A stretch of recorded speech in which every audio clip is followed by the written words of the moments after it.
शिकार होता हुआ दिख रहा है। मयूरेश जी, आपसे व्यू जानना चाहेंगे टाटा मोटर्स के निवेशक मयूरेश जी करें क्या? क्या कंप्लीट एग्जिट ले लें और जहां पर अच्छी ग्रोथ है, एमएनएम हो गया, हीरो मोटो हो गया, वहां पर पैसे डिप्लॉय कर दें? क्योंकि टाइम तो जाया हो रहा है ना फिर इस स्टॉक में। नहीं, अभिषेक जी, आपकी बात 100% वाजिब है।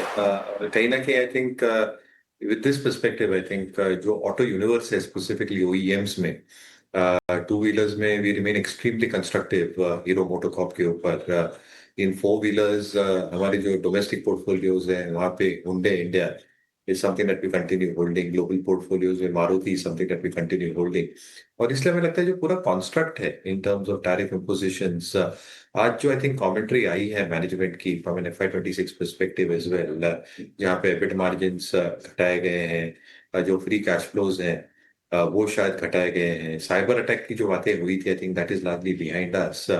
बट विद टैरिफ इम्पोजिशंस क्या इम्पैक्ट आ सकता है जेएलआर के वॉल्यूम ग्रोथ पे, स्पेसिफिकली नॉर्थ अमेरिकन मार्केट में, चाइनीज मार्केट में, and even in the core European market, ये दिखता लाजमी होगा। Domestic PV sales will continue doing relatively better, क्योंकि जैसे नए लॉन्चेस आ रहे हैं, आपने अभी एक कुछ दिनों पहले देखा होगा जो रीलॉन्च हुई है Tata Sierra, I think it's looking very very smart. और जो नए प्लेटफॉर्म्स में घुस रहे हैं, specifically I think hybrid and electric vehicle agnostic platforms in terms of power trains, कहीं ना कहीं आई थिंक पीवी बिजनेस में थोड़ी स्टिकीनेस रह सकती है। तो जो इसमें है पहले से, I think they will have to have a lot of patience, क्योंकि इसमें से बाहर निकलने के लिए थोड़ा समय जरूर लगेगा। जहाँ तक टाटा मोटर सीवी का सवाल रहा है, I think if you look at reported numbers on an FY25 basis, और वो एक कंपैरेटिव चेक करें आप अशोक लेलैंड के साथ, they are doing margins of around 11.8%। अगर आप 12 12.5 का भी ईवी बिट्टा लगाते हैं, तो कहीं ना कहीं आई थिंक जो एक प्राइस है टाटा मोटर सीवी के शेयर की from an FY27 exit perspective, ये 330 340 के आसपास आती है, which is around close to around the market levels of Tata Motors CV. I think तो थोड़ा पेशेंस बरतना पड़ेगा टाटा मोटर्स के इन्वेस्टर्स।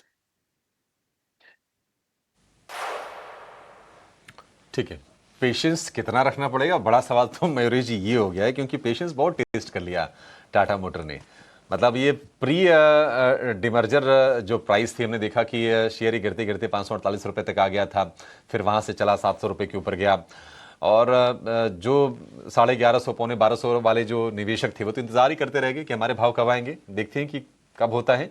लेकिन ये है कि हाँ, मतलब प्रोडक्ट पोर्टफोलियो अच्छा है, ईवी में एक समय पे इसकी लीडरशिप थी, लेकिन उसका बहुत बेनिफिट अगर हम निवेशकों के लिहाज से कहें तो वो मिल नहीं पाया, क्योंकि जेएलआर चूंकि बड़ा पोर्शन होल्ड करता है इनके रेवेन्यू में, और वहां को लेकर थोड़ी सी अनिश्चितताएं बनी रहती हैं।